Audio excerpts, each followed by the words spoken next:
tudo bem por aí? Por aqui tudo certo? Estamos começando mais um Dando a Real comigo, Leandro Demori, aqui na nossa TV Brasil. A partir de agora, a gente vai saber um pouco mais sobre as figuras que movimentam e alimentam as redes, a política e a vida dos brasileiros. Estão preparados? Estão preparadas? Então vamos embora que o nosso programa já vai começar.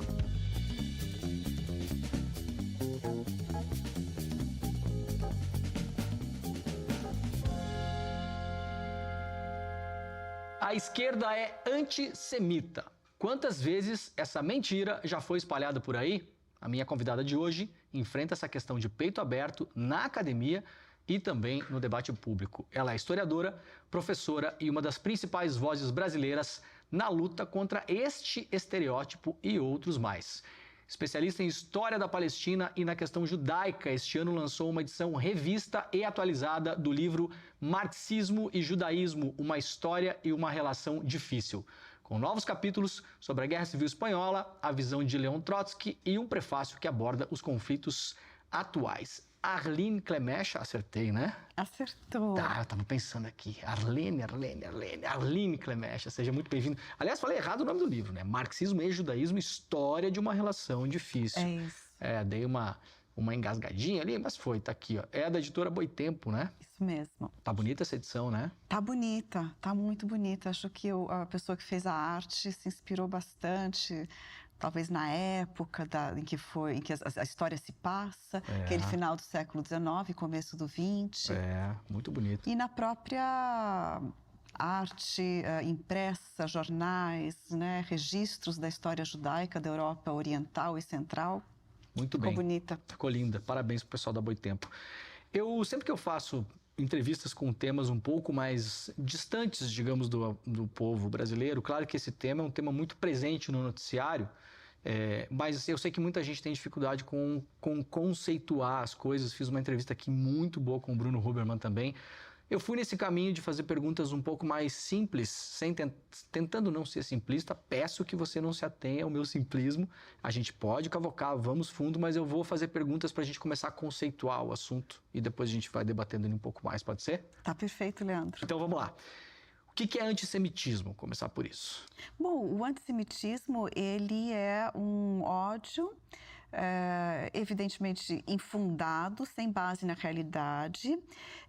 Hoje ele é um ódio racial contra os judeus especificamente, às vezes contra símbolos, mas enfim, contra o judeu, né? Contra a pessoa, a comunidade, representações contra o judeu. Então, esse é o antissemitismo. Hoje ele tem um caráter racial, de ódio racial, ou seja, é uma forma de racismo. Pelo simples fato da pessoa ser judeu ou judia, é isso? Não tem nada que possa justificar o racismo. Claro. Isso a gente entende muito simplesmente, de maneira muito, muito clara, né? Claro. Com o antissemitismo é uma coisa, é um racismo voltado contra o judeu.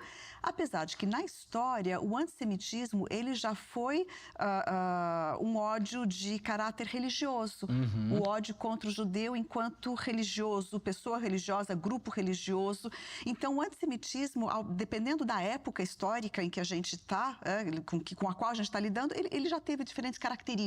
Perfeito. Hoje é racismo. Perfeito. Ele evoluiu desde o século XIX para significar uma forma de ódio racial contra o judeu. Sempre foi infundado, fosse Claro. ele um ódio religioso, como todo ódio, ele implica uma estigmatização, uma essencialização, pegar certas características que você pensa que são atribuídas, mas você pensa da sua cabeça que são atribuídas e generaliza. Então, essa é uma essencialização, uma estigmatização. E entra aí muita teoria da conspiração. Isso sempre foi uma característica do antissemitismo, contar com a ideia de que os judeus dominam o mundo pelo dinheiro, pela mídia, pelos negócios, pelo comunismo. Perfeito. Houve todo um período histórico, no começo do século XX, em que o antissemitismo, ele era voltado também contra a esquerda, dizendo, não, a esquerda é toda judia e querem dominar o mundo pelo comunismo e espalhar o comunismo da Rússia soviética para todo mundo. Então, ele já teve tantas formas, tantas aparências, mas sempre foi muito útil ao poder.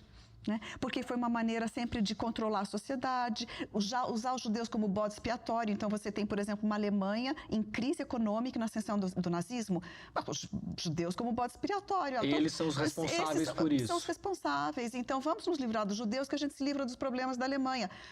Então, essa forma de operar, ela é característica de vários ódios raciais e do antissemitismo. Perfeito. Isso é antissemitismo. Agora, o que é o antisionismo, que é uma outra coisa, e há uma confusão de termos que é de natureza de falta de cultura, entendimento, mas há uma confusão proposital também. Eu já vou chegar lá. O que é o antisionismo, então? Sim, bom, começar com o que é o sionismo. Perfeito. Né? O sionismo é uma doutrina política, ideológica. Ela foi a doutrina que guiou, animou o movimento nacionalista judeu que realizou a colonização da Palestina. Ele é um sionismo muito particular, Leandro, ele é um nacionalismo muito particular, porque ele não se dissocia do colonialismo. Então, ele surgiu como um pequeno nacionalismo étnico da Europa, do final do século XIX, mas ele só se realizou e só podia se realizar porque a gente pode falar sobre isso, justamente o livro trata disso, os judeus não formavam maioria populacional em nenhum lugar da Europa, então ele se realizou num território além mar. Então ele teve que levar judeus para a Palestina para realizar essa construção nacional, para realizar esse nacionalismo. Então, e isso era a proposta do sionismo desde o começo. Então, ele, enquanto movimento nacional, não é qualquer movimento nacional, ele combina nacionalismo e colonialismo. Não tem como dissociar as duas coisas dentro do sionismo. E ele, portanto, mas é essencialmente uma doutrina política, ideológica. Né? Ele defende a colonização para a criação nacional por vários motivos. Um deles, por exemplo, é que o judeu tinha que se livrar do estigma do gueto, da Europa Oriental, tinha que criar um novo homem judeu que fosse produtivo, que lavrasse a terra, porque na Europa ele não trabalhava a terra por uma série de condições históricas, não é porque não queria, uma série de limitações históricas que foram impostas aos judeus, não podiam possuir terras, por exemplo, começando por aí. Então tinha uma série de estigmas, de preconceitos, de séculos que pesavam sobre os judeus, e o movimento sionista, ele propunha livrar os judeus desses preconceitos. Não era o único movimento, tinha outros movimentos políticos até mais fortes na época entre os judeus, né? Mas o sionismo casou, combinou todas essas características. Então é isso, é um movimento político ideológico. Ele tem uma ideia, ele tem uma proposta, ele tem um projeto, e esse projeto está em andamento até hoje na Palestina. Perfeito. Né? O antisionismo, ele é a oposição a essa doutrina política. Né? Então, a oposição pode ser por vários motivos, mas o mais frequente, o mais claro e evidente é a oposição por causa das consequências do sionismo sobre os palestinos. Quais consequências? A expulsão dos palestinos da sua terra. Então, os palestinos, 80% camponeses, quando chegou o sionismo naquele território da Palestina histórica, e começaram realmente a comprar terras, expulsar os camponeses, criar os kibbutzim, vir com um projeto colonialista que implicou que para sua realização, né, de construção de um Estado nacional étnico judeu, implicou na expulsão do palestino. E não se limitou, na verdade, ao campo, né? Também às cidades. As cidades também foram esvaziadas em 48 da população palestina. Então, muitos intelectuais, até que eu abordo aqui nesse livro, vão ter essa crítica, vão dizer, olha, intelectuais de esquerda, como Leon Trotsky, a questão não é um problema o nacionalismo judeu. Se o judeu quiser ter uma nação, por que não todos os povos do mundo têm que ter o direito a ter uma nação, né? A ter um Estado? Isso não é nenhum problema. O problema é o que estão fazendo com o palestino, expulsando o palestino da sua casa, da sua terra, criando uma situação de 9 milhões de refugiados palestinos pelo mundo, né? Essa foi a consequência. Sim. E o que a gente está vendo até hoje, né? Então essa nação, ela não é fundada num deserto de vazio demográfico, onde não existia absolutamente ninguém, né? Não, esse era um mito do movimento sionista, inclusive, já que você falou, né, bem lembrado, o primeiro mito fundador, assim, do movimento sionista, divulgado amplamente, foi esse, o mito da terra sem povo para um povo sem terra. Não era uma terra sem povo. Não era uma terra vazia, mas o colonialismo europeu fez isso em muitas partes do mundo. Claro. Tratar regiões que não são centrais na concepção europeia, não são Europa, Ásia, África, etc., como regiões vazias que podem ser conquistadas, exploradas. A característica do colonialismo sionista é que ele não foi lá para explorar riqueza, para explorar matéria-prima.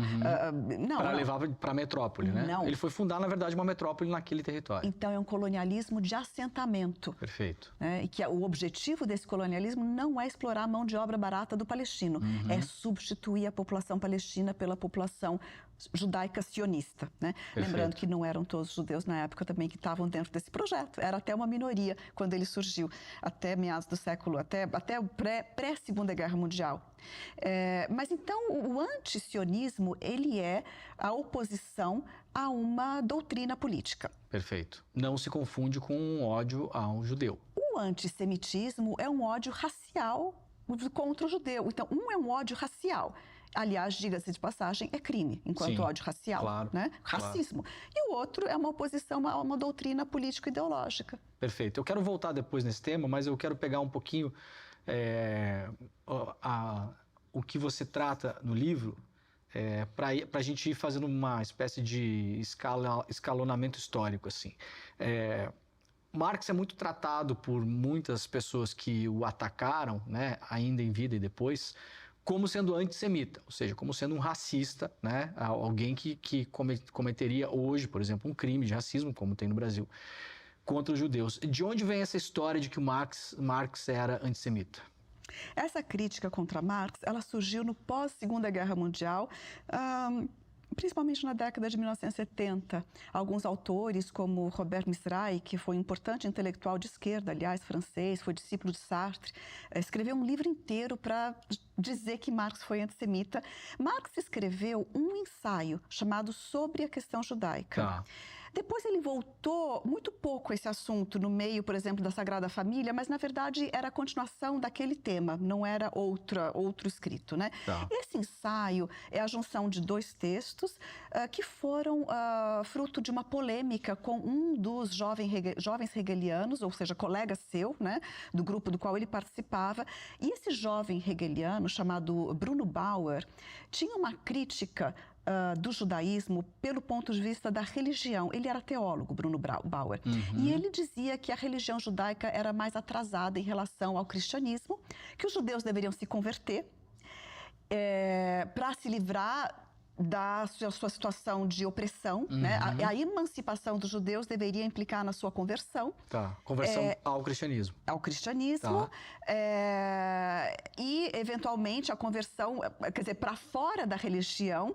Ou seja, a ideia de Bauer é que houvesse uma evolução religiosa até se livrar da religião, junto com o Estado religioso da Prússia, por exemplo, se livrando também da religião de Estado. Então, para Bauer, para o judeu se emancipar, por que se emancipar? Para quem não sabe, o judeu sofria uma série de restrições nessa Europa central de meados do século XIX. Restrições à sua vida. Não pode isso, não pode aquilo, uma série de limitações, carreiras fechadas, capacidade de se locomover, de comprar uma casa, uma terra, uma série de restrições. Isso vinha do período medieval, resquícios que ainda pesavam e que continuaram a ser refeitos e reformulados e reaplicados sobre os judeus. Então, era uma situação de opressão muito, muito grave.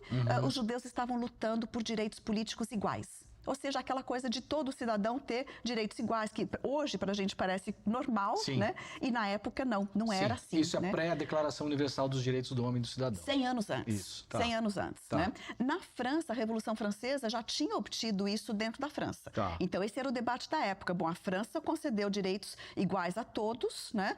As mulheres não votavam, né? Mas tudo bem, a todos, digamos assim, os homens. Mas essa coisa de realmente direito de cidadania. Tá. E Bruno Bauer defendia alguma coisa nesse sentido. Olha, o Estado tem que se tornar um Estado verdadeiro, ou seja, um Estado sem a religião de Estado, né? Que era o cristianismo, no caso da Prússia. E os judeus têm que também estar capazes a serem emancipados. Ele usa esse termo, né? Ou seja, ele queria que o Estado parasse de tratar o judeu de forma desigual, mas para isso o judeu também tinha que deixar de ser desigual, deixando de ser judeu. Ou seja, realmente era um debate bem... Mas ele defendia isso na época. Um pouco culpando a vítima por ser quem ela é. E numa visão religiosa. Sim, né? Por uma chave de leitura religiosa. Exato. E o Marx responde a isso. O Marx responde a isso dizendo, olha... Bauer, você está enganado. O judeu, ele defende, Marx defende os direitos civis para os judeus, dizendo assim, não, os judeus têm que ter direito a ter direitos iguais dentro do Estado. Mas essa emancipação política pelo Estado, ela não é a emancipação final do homem, porque Marx tinha uma ideia, e aqui é um jovem Marx ainda, ele ainda vai desenvolver essa ideia, mas ele percebe nessa crítica que a emancipação política dentro do Estado mantém as diferenças de fato entre as pessoas e que o Estado ele só pode se sentir como um Estado verdadeiro quando ele faz a mediação entre as diferenças entre as pessoas. Que diferenças? Diferença de religião, diferença de classe social, diferença de origem, diferença étnica. E aí que o Estado entra para criar a ilusão da igualdade. Como que faz? Todo cidadão um voto. Todo mundo pensa que é igual. Não é igual. As pessoas têm oportunidades diferentes. Claro. As pessoas vêm de classes sociais diferentes. E como que Bauer vai querer que exigir que os judeus deixem de ser judeus em função de uma emancipação política, que é uma emancipação irreal, ilusória e, digamos assim, ideal no plano do Estado. E Marx, numa discussão muito aprofundada, vai dizer, olha, em nome dessa emancipação política realizada pelo Estado, você não pode pedir que o judeu deixe de ser judeu.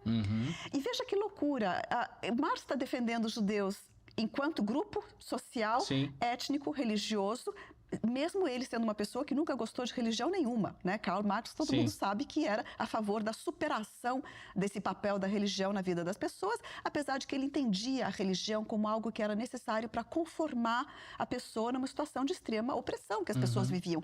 Então, também as pessoas têm uma ideia muito equivocada sobre a relação entre Marx e a religião em geral, tá? Marx acreditava que a religião era uma maneira das pessoas se conformarem à vida tal qual ela é, tão dura. Perfeito. Né? Mas a partir do momento que a vida deixa de ser tão opressiva, idealmente a religião vira obsoleta. Ia ser desnecessária. Perfeito. Mas nesse estágio, o argumento dele é, não, tem que se defender que o judeu possa ser judeu. Mas ele não foi entendido, não foi compreendido. Porque a partir daí, Marx vai dizer, olha, o que precisa mesmo é que a comunidade como um todo, a sociedade como um todo, se emancipe do capital, se emancipe do comércio, se emancipe de um outro Deus, o Deus dinheiro. Porque aí Marx começa a entender, ele está começando a elaborar a ideia do capitalismo como uma forma também de alienação. Né? Então ele está aqui analisando a alienação política, ele vai chegar na alienação econômica pelo capital e ele está indo nessa direção quando ele escreve esse ensaio, ainda não chegou completamente lá. Quantos anos ele tinha nessa época? Ele tinha acabado de se casar, 30 anos, 30 assim. Anos, Ele era muito jovem, né? Ele tinha, enfim. E aí, em 1842, ele escreveu esse ensaio. Ele nasceu em 1818, então basta fazer a conta. E aí, ele nessa segunda parte do ensaio, em que ele diz, olha, o que precisa é que a sociedade se emancipe do capital, do Deus dinheiro, do comércio. Aí é que entraram certas formulações que envelheceram muito mal. Na época, não tinha acontecido o Holocausto, o antissemitismo não era tão... não tinha criado, assim, já era muito grave, mas não era o que é hoje, né, pós-Holocausto. E aí ele usou termos, Leandro, que eram comuns aos debates intelectuais da sua época. Por exemplo, Moses Hess, era muito comum ele usar como sinônimo de judaísmo, não de judeu, de judaísmo, né, da religião judaica, comércio. Usura. Por quê? Por causa de uma certa função social dos judeus que tinha existido na Idade Média, que não é que os judeus fossem todos comerciantes capitalistas, não, mas havia, por causa de toda a opressão que os judeus sofriam, uma especialização numa certa sociedade feudal pré-capitalista dos judeus no comércio e preenchendo uma função que era proibida para o cristão, porque era proibido o cristão emprestar dinheiro a juros. E aí, quem é que podia emprestar dinheiro a juros na sociedade europeia medieval pré-capitalista? Os judeus. E aí criou aquele estigma do judeu capitalista, pré-capitalista. Né? Foram colocados nessa posição, uma posição de pecado, entre aspas. E aí, quando Marx escreveu o ensaio dele, era muito comum a intelectualidade, usarem esse sinônimo, mesmo ele não tendo fundamento. Né? E Marx, para elaborar a sua crítica e a sua resposta a Bauer, usou o sinônimo. Né? E isso envelheceu mal. Então ele diz numa frase... Mas isso não era problematizado na época, não era uma questão. Não era. Na época não era. Moses Hess, que era judeu como Marx, né? E que foi um dos pais do sionismo, porque ele escreveu uma obra que foi, assim, básica para o desenvolvimento da ideia do sionismo judeu, né? Porque tinha o sionismo cristão também, prévio, mas do sionismo judeu no final do século XIX, chamado Roma e Jerusalém. Né? Mas então o próprio Moses Hess usava essa equivalência, esse sinônimo mal colocado. Perfeito. E foi por usar um vocabulário na segunda parte do ensaio para dizer é necessário que a sociedade se emancipe do dinheiro, porque ele não está ainda falando em capital nem de capitalismo, do dinheiro, da usura, do dinheiro do judaísmo, entendido nesse sentido como sinônimo. Como sinônimo, perfeito. Isso, mas ele usou isso para fazer, Leandro, um jogo de palavras com o seu oponente, o Bruno Bauer, que estava dizendo o seguinte, é necessário a emancipação do judaísmo, religião e defendendo a conversão. Marx vai dizer, não, a gente não precisa se emancipar da religião, eles podem continuar sendo judeus, o que precisa é se emancipar do papel do dinheiro, desse Deus dinheiro que está dominando a sociedade e tal. Então, e foi isso. Perfeito. Agora, a crítica... Aí é que é muito importante. É claro que os críticos podem ler Marx de uma maneira correta e entender que ele não foi antissemita, mas não interessava. Porque interessava a esses críticos em 1970, ou seja, mais de 100 anos depois de Marx ter escrito o ensaio dele, interessava dizer que a esquerda era antissemita. E a melhor maneira de dizer que a esquerda era antissemita era pegar o fundador, claro. Karl Marx. Claro. Pronto. E aí dizer que Marx era antissemita, vejam só, e todos os marxistas são antissemitas, e mais, Marx teria feito um apelo precoce à eliminação dos judeus da Europa, dizendo esse tipo de coisa, que não tinha pé nem cabeça, né? Mas essa crítica, ela surgiu justamente no momento em que começava a ser gestada essa equivalência entre antisionismo e antissemitismo, década de 1970. Vem daí essa equivalência que hoje é tão propagada pelos meios, né, de comunicação, enfim. E foi justamente quando Abba Eban, que foi ministro dos Relações Exteriores, muito importante, de Israel, ele publicou um artigo no New York Times, nessa época, 73 ou 75, dizendo, não há a menor dúvida, o novo antissemitismo deriva da nova esquerda. A nova esquerda europeia, francesa, da década de 1970.